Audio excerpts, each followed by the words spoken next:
The tavern smelled like wood smoke and poured ale and the particular kind of quiet that only settles over a place where people come to stop pretending. It was old stone, thick-walled, tucked into the corner of the market square where the cobblestones dipped and the evening carts rattled past on their way to somewhere else. The locals called it the Wren and Lantern, though the painted sign above the door had faded so long ago that the wren looked more like a smudge and the lantern looked more like a bruise. Lantern light pooled across scarred oak tables. The fire popped. Somewhere near the door, two traders argued about the price of wool, and a woman laughed. That kind of unguarded, throaty laughter that made Thea Marchwood's chest tighten, because she couldn't remember the last time her own voice had made a sound like that. She pushed her glass forward on the worn bar top, an inch to the left, then an inch back. She did this every evening, arrived before the supper crowd, took the last stool near the wall, and sat with her back to the room like someone who'd forgotten how to face the world, or had simply decided it wasn't worth the effort. She didn't look up. Donovan Falk set a fresh glass in front of her without being asked. He was the kind of bartender who'd been behind the same counter long enough to read a person's evening by the way they held their shoulders, and Thea Marchwood's shoulders hadn't softened in the 3 months since she'd drifted into town, with dust on her boots and something hollow behind her eyes. "Eating tonight?" he asked. "No." He wiped the counter in a circle that didn't need wiping. "I've got lamb stew." "Donovan, it's got rosemary." She almost smiled. Almost. Just the drink. He moved on because he'd learned that pushing Thea Marchwood was like pressing your thumb into a bruise. You could do it, but you wouldn't like what happened. She was polite, she was quiet, she tipped well.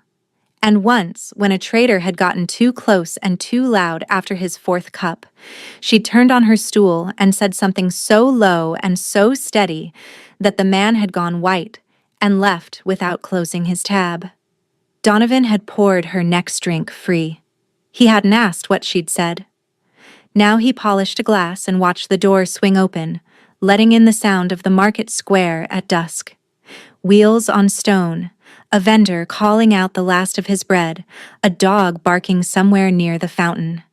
The man who stepped through was tall and moved like someone used to rooms going quiet when he entered, except this room didn't notice him at all, and something about that seemed to ease the tension across his back. Dark honey hair pulled back in a half knot, loose pieces falling around his jaw. A dark green linen shirt open at the collar. A black wool coat, soft at the elbows. The kind that had been expensive once and then worn past caring. He looked like a man who'd been traveling, but not running. Walking towards something with no particular hurry. His eyes swept the room, smoked gold, steady, cataloging without performing. They landed on the bar, on the empty stool beside Thea. Donovan watched him cross the room, watched him set one hand on the back of the empty stool and pause. Just a beat, the way you pause at a door you're not sure you should open. Then he sat down. Thea didn't look over. She was holding her glass with both hands now, the rust-colored scarf at her neck still knotted tight, like she might need to leave at any moment. Her hair, mink brown, choppy, cut to her jawline like she'd done it herself and hadn't cared about symmetry, fell forward against her cheek. "Evening," the stranger said. She said nothing. Donovan drifted closer. The stranger met his eyes and something passed between them. Not recognition exactly, but the kind of mutual assessment that happens when two men look at each other and both decide, silently, that the other one matters. "Ale," the stranger said. "Whatever's good." Donovan poured it, set it down, watched. The stranger took a slow drink, set his glass on the bar and looked at the woman beside him the way you look at a fire that's almost gone out. Carefully, because even embers burn. "You come here often?" he asked, and there was something in his voice that turned the tired line into an actual question. Like he was genuinely curious. Like he could tell from the way she held that glass that this stool had become a kind of home for her, and he wanted to know why. Thea's jaw tightened. Not now. 2 words. A wall built from vowels and consonants and the particular exhaustion of a woman who'd been hollowed out and was trying very hard to sit with the emptiness without anyone noticing. The stranger nodded, took another drink. He didn't move to the next stool. He didn't try again. He just sat there, quiet, like he understood that sometimes the bravest thing another person could do was stay without demanding anything. Donovan let out a breath he hadn't known he was holding. They sat like that for an hour. She finished her drink. He finished his. Neither spoke. When Thea finally slid off her stool and left 4 coins on the counter, she paused. Just a fraction of a second. Her hand on the bar's edge, her winter blue eyes cutting sideways to find the stranger already looking at her. She left without saying goodnight. The stranger watched the door close. Then he looked at Donovan. She always like that? Every night for 3 months. Something flickered across the stranger's face. Not pity. Something deeper. Something that looked almost like recognition. He set his own coins on the counter. "I'll be back tomorrow," he said. He was. Thea was already on her stool when the door opened at the same time the following evening, and the market square sounds bled in. Different voices, same rhythm. And the stranger took the same seat beside her as if they'd agreed to it. "Not now?" he asked, almost gentle. "Not now," she confirmed. He ordered his ale. They sat in silence. Donovan wiped the same spot on the counter and pretended he wasn't watching the most extraordinary negotiation he'd ever witnessed. 2 people sitting side by side, saying nothing, with the kind of charged stillness that meant everything they weren't saying was deafening. On the 3rd night, she spoke first. "You're still here. So are you." She looked at him properly for the first time, and Donovan saw her blink. Quick, startled, the way you blink when you step from a dark room into sunlight. Like whatever she saw in his face had caught her off guard. "Most people take the hint," she said. "I'm not most people." "That's what most people say." The corner of his mouth twitched. Not quite a smile. "Fair." She turned back to her glass, but something had shifted. Her shoulders were an inch lower, her hands not quite so tight around the glass, the wall behind her eyes showing the first hairline fracture. "Thea," she said. No last name, just a door opened 1 inch. "Griffin." No last name from him either. She didn't ask for one. The 4th night she told him why she was here. It came out in pieces, the way hard truths do. Not all at once, not in order, but in fragments dropped between sips like stones skipped across water. She'd been a healer, pack-born, pack-raised, the kind of woman who could set a bone and calm a fever and knew which roots would ease a burn and which ones would make it worse. Her pack had been in the eastern valleys, close-knit, old ways, the kind of place where everyone knew whose grandmother had taught whom, and the pack bonds ran so deep you could feel them humming under your skin like a second heartbeat. And then the alpha had died. No heir. A challenge had been called, and the wolf who'd won. Thea's voice went flat when she mentioned him, not angry, just empty. Had restructured the pack in the way brutal new leaders always do. Loyalty tests, oath ceremonies, submit to the new bond or leave. She'd refused. Not loudly, not dramatically. She'd simply looked at the new alpha and said she wouldn't swear fealty to a wolf who'd broken 3 packmates' arms during the challenge and called it fair combat. She'd healed those arms. She knew what fair looked like. She'd been cast out before dawn. No belongings, no goodbye. Just a woman walking down a mountain road with nothing but the clothes she'd worn, and the knowledge that the pack bond, the one she'd carried since birth, the hum of 100 lives connected to hers, had snapped like a bowstring cutting through the air, and the silence it left behind was worse than any wound she'd ever treated. 3 months, she said, and her voice was steady, absolutely steady, and that was the part that broke Donovan's heart a little. And I still reach for it. The bond. I still wake up and feel for it like you'd reach for someone in the dark. and it's just nothing. Griffin hadn't moved, hadn't spoken. His ale sat untouched. His hands were resting on the counter, still, and Donovan noticed that his knuckles had gone white, the only sign of what her words were doing to him. "You don't have to say anything," Thea said quickly. "I don't know why I shouldn't have." "No." His voice was low, and it vibrated with something she couldn't identify. "You should have." She looked at him, winter blue into smoked gold. The tavern hummed around them. The fire, the voices, the clink of glasses, the creak of old beams settling under a building that had stood in this square for 100 years. "I know what it sounds like," he said, "when the thing holding you to people goes quiet." He didn't elaborate, but the way he said it, not as a comparison, not as a claim of understanding, just as a simple, terrible fact, made her believe him. On the 5th night, their hands brushed. He was reaching for the salt, and she was setting her glass down, and his fingers grazed the back of her hand, just barely, just the warmth of skin against skin, barely enough to notice. The world went silent, not quiet, not muffled, silent, like someone had pressed their palm over the mouth of every sound in the room and held it there. The fire stopped crackling, the voices stopped murmuring, the market square beyond the window stopped existing entirely. There was nothing, except the two of them, and the contact point where his fingers touched hers, and the silence was so complete, so total, so profoundly still, that Thea felt her own heartbeat stutter and restart like it had been waiting her entire life for this specific hush. She jerked her hand back. The sound rushed in like a wave. The fire, the voices, the world slamming back into existence with the force of something that had been held underwater too long. Her chest was heaving. Her winter blue eyes were wide, the fractures in her wall splitting open. "What was that?" she breathed. Griffin was staring at his own hand. His face had changed. That careful, patient steadiness cracked open to reveal something raw underneath, something stunned and reverent and terrified all at once.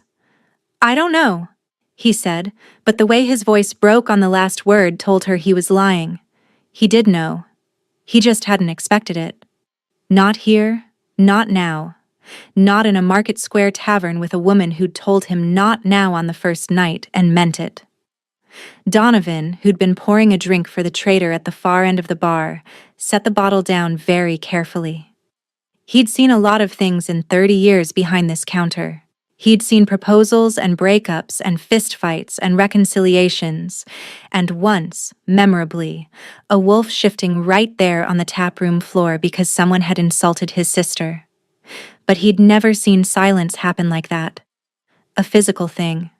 A bubble of nothing, swallowing two people whole and then releasing them changed. Thea left early that night. She didn't finish her drink. She didn't leave coins. She was out the door before Griffin could speak, and the stool rocked once in her absence, then stilled. Griffin sat there for another hour. When he finally left, he stopped at the door. "She'll be back," Donovan said, because he'd been watching Thea Marchwood for 3 months, and he knew the difference between a woman running and a woman who needed a running start. "I know," Griffin said. "You going to tell her who you are?" The question landed like a stone in still water. Griffin's hand was on the doorframe. The lamplight caught his jaw, the set of his shoulders. The particular kind of quiet authority that came from being responsible for more people than he could count. "When she's ready," he said. "And if she's angry, she will be." "And?" Griffin looked back at the bar, at the empty stool, at the glass she'd left half full. "And she has every right to be. I'd rather she be angry and know the truth than comfortable and not." She came back on the 6th night. Donovan had half expected her not to. He'd been doing this long enough to know the rhythm of retreat. The way some people bolt after the first real thing and never come back, choosing the familiar ache over the terrifying possibility of something new. He'd set her usual glass on the shelf and told himself he'd give it a week before he put it back with the others. But the door opened at the same time it always did, And Thea walked in with rain on her shoulders, and her jaw set in a line that said she'd spent the whole day arguing with herself and had come anyway. She didn't sit on her usual stool. She sat one stool closer to where he'd been, which was either an accident or the most deliberate inch Donovan had ever witnessed. Griffin arrived 10 minutes later, rain-damp himself, his wool coat dark at the shoulders. He saw the shift, said nothing, sat down. "I looked for you," she said, staring at her glass. "Today, in the market. I was buying bandages from the apothecary's stall, and I looked for you, and I don't do that. I don't look for people." "I know. It scared me. I know that too." "You're very calm about it." "I'm not," he said, and his voice was honest enough to cut glass. "I'm terrified." She looked at him. Something in her expression shifted, not softening exactly, but rearranging. Like the walls weren't coming down, but the windows were opening. "Touch my hand again," she said. He held hers out, palm up on the bar. Waited. She reached over, placed her fingers against his palm, deliberately this time, watching his face as she did it. The hush fell like snow. Every sound drained from the room. The fire, the clinking, the low bass of conversation, the market square's evening bustle. All of it pulled away until there was nothing but the warmth of his hand and the winter blue of her eyes, and a silence so deep she could hear her own blood moving, could hear his breathing, could feel the rhythm of his heart through the contact point of their palms. "There it is," she whispered, and even her whisper existed inside the silence, part of it, belonging to it. His fingers curled gently around hers. Not possessive, not claiming, just holding. The way you hold something precious that someone has placed in your hands and trusted you not to drop. "It's called a hush bond," he said quietly. "I've read about them. They're rare. They mean—" He stopped. "They mean what?" His thumb traced a slow line across her knuckles. "They mean the world recognized something before we did." She didn't pull away this time. She sat there, inside the silence, inside the impossible quiet of a bond she hadn't asked for and hadn't expected, and didn't know how to want yet. And she held his hand in a market square tavern while the evening went on without them. On the 7th night, the wool trader at the corner table recognized him. Thea was telling Griffin about a poultice, some ordinary, wonderful thing about how to use moss to draw infection from a wound. When the trader stumbled over on his way to the privy, did a double take, and dropped to one knee so hard the floorboards groaned. "My king," the man stammered. The tavern went quiet. Not the hush bond quiet. Not the beautiful, impossible silence of their connection. The other kind. The uncomfortable kind. The kind where every head turns and every conversation stops and the air changes. Thea's hand was still wrapped around her glass. "King," she said. Flat. Not a question.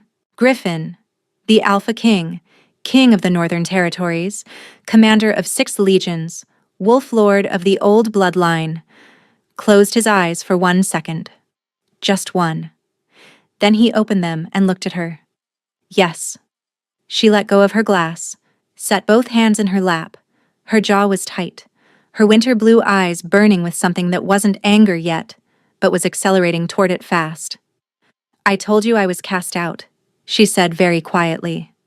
"I told you I was alone. I told you a new alpha broke my pack apart and I lost my bond, and I wake up reaching for it every morning. And you're a king. The king.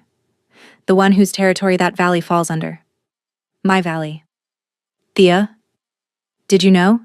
"Not when I sat down, but after. After." "Yes." She stood. The stool scraped back. Donovan felt the temperature in the room shift, felt every patron hold their breath, felt the particular kind of tension that only exists when someone has been honest enough to be devastated by the truth.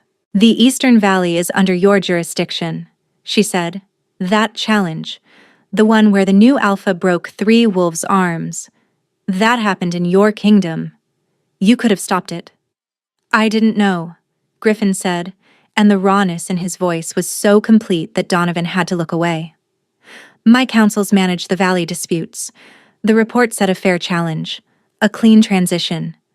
I didn't know until you told me what happened, and when you did. His voice cracked. I sent riders the next morning. Thea stilled. What? On the second night. After you told me about the arms, the oath ceremony, the wolves who were driven out. I sent riders. I didn't tell you because I wanted to be certain Before you what? Before I made you a promise I might not be able to keep. The silence that followed wasn't the bond. It was just two people standing in the wreckage of a revelation, trying to figure out if the foundation underneath was strong enough to rebuild on. You sent riders, she repeated. 4. With orders to investigate, to suspend the new Alpha's authority pending review. Why? Because you said you healed those arms. You said you knew what fair looked like, and I believed you. Thea stood there in her muted indigo tunic, her choppy hair falling against her jaw, her boots scuffed, and her scarf knotted tight, and everything about her speaking of a woman who had learned to survive by needing no one. And then, she sat back down, not on her old stool, on his, the one right beside him, close enough that their elbows almost touched. I'm furious with you, she said. I know. You should have told me. You're right. I told you things I haven't told anyone. And I will spend however long it takes earning the right to have heard them.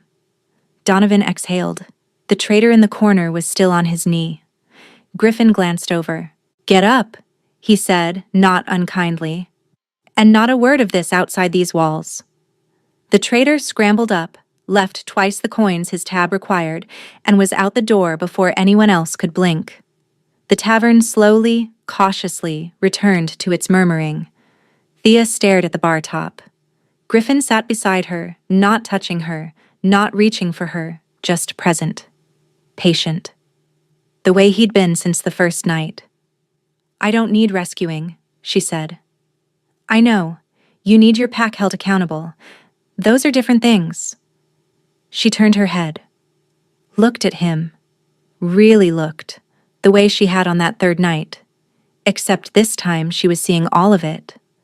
The king and the man and the wolf and the stranger who'd sat beside a broken woman in a market square tavern and said nothing at all until she was ready for him to say everything.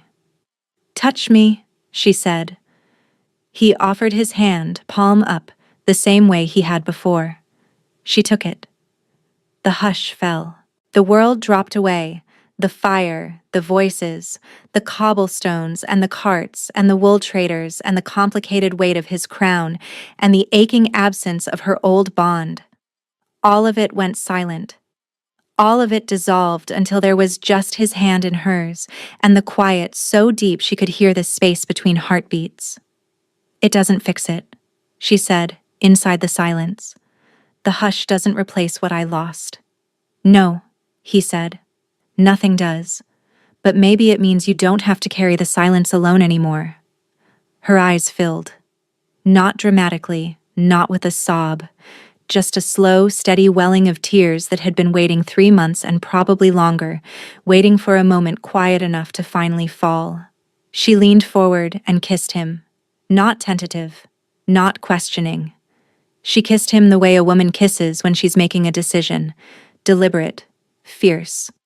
Her hand coming up to grip the collar of his coat, pulling him toward her with a certainty that surprised them both. And inside the hush, inside the perfect silence of their bond, the kiss was the only sound. The catch of breath, the shift of fabric, the small, broken noise she made when his hand came up to cradle her jaw like she was the most important thing he'd ever held. When she pulled back, the world rushed in again. Fire. Voices. The clink of Donovan setting down a glass he'd been holding frozen for 30 seconds. I'm still furious with you, she breathed. Good. His thumb was tracing the line of her jaw, his smoked gold eyes holding hers with a tenderness that looked like it could level cities. Stay furious. Stay whatever you need to be. Just stay. Donovan Falk had been tending bar for 30 years. He'd poured drinks for farmers and soldiers and merchants and wolves who couldn't hold their shift after their fourth pint. He'd seen people meet and people leave and people come back changed. But he had never, not once, seen anything like the look on that woman's face when the king asked her to stay. Like someone who'd been holding her breath underwater for so long, she'd forgotten what air tasted like and had just broken the surface. He reached under the counter and pulled out the good bottle, the one he kept for occasions that mattered. Weddings, truces, the kind of night where someone became someone different than they'd been that morning. He poured 2 glasses and slid them forward without a word.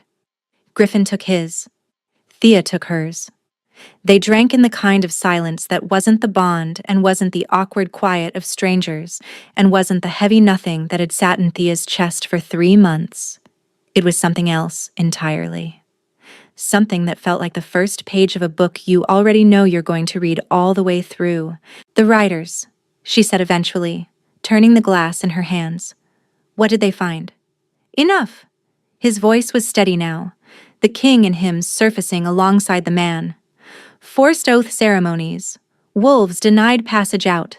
3 families separated. The healer who'd served the pack for 15 years dismissed without cause." Her throat moved. "That was me." "I know." "And the new alpha?" "Suspended. Pending a formal tribunal. If what you told me is confirmed, and it will be, his claim to that territory is over." She closed her eyes, drew a breath that shuddered on the way in, and came out clean. Donovan saw something leave her shoulders that had been there so long it had become part of her posture, and without it, she looked younger. Not smaller, just lighter. 3 months later. The wren and lantern looked the same. Same stone walls, same scarred oak tables, same fire popping in the grate like a conversation with itself. The market square outside was louder now. Summer had brought more traders, more carts, more vendors calling out their wares with the particular optimism of people selling fruit in good weather. The cobblestones were warm in the late afternoon sun, and the tavern's front windows were propped open to let the evening breeze carry the smell of fresh bread from the baker 2 doors down. Donovan was behind the counter. He was always behind the counter. The oatmeal cotton of his sleeves pushed to his elbows, the same dark canvas apron, the same quiet attention that missed nothing. The door opened. Thea Marchwood walked in wearing the same muted indigo tunic, the same rust-colored scarf at her neck. Except now the tunic had been mended properly and the scarf was loose, draped instead of knotted, and her hair, still choppy, still cut to her jawline, had a sprig of dried lavender tucked behind one ear that she'd clearly forgotten about. She looked different, not because anything about her had changed physically, but because the hollowness behind her winter blue eyes had been replaced with something warm, not fixed, not erased, but filled, the way a room is filled when someone opens the curtains and lets the light reach the corners. She slid onto her stool, the last one near the wall. "He's 3 minutes behind me," she said. He stopped to talk to the bread vendor. Donovan was already pouring 2 glasses, the good bottle, set side by side on the worn bar top without anyone asking. The door opened again. Griffin Marrow, the Alpha King, though no one in the Wren and Lantern called him that, because Donovan had made it a house rule and enforced it with the quiet authority of a man who controlled the ale supply, stepped in with flour on his sleeve and a half-eaten roll in his hand. "He's added raisins," Griffin said, holding up the roll like evidence. "Terrible," Thea said. "I know. I bought 4. He sat beside her. Same stool. His hand found hers on the bar top. Easy, natural, the way you reach for something that's become part of the architecture of your days.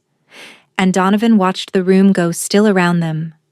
Not silent, not the hush, just still, the way a place goes still when something right is happening inside it, when the stones and the wood and the fire all seem to lean in and listen.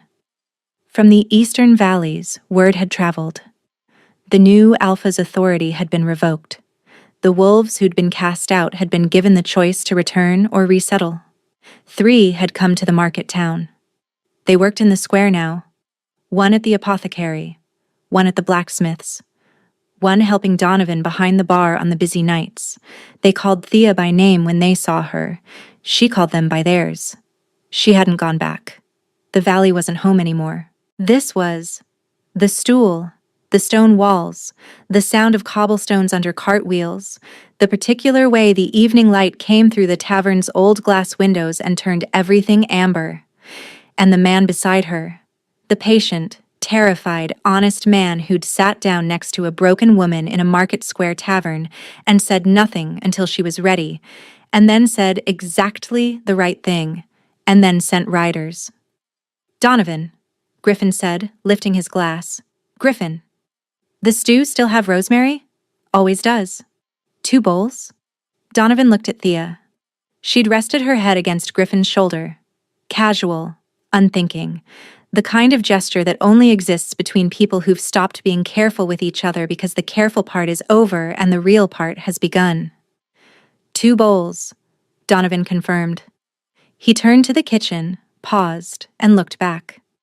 They were sitting side by side at the bar. Her head on his shoulder, his hand over hers, the fire popping. The market square humming. The evening settling in around them like it belonged to them, like every evening had been practice for this one.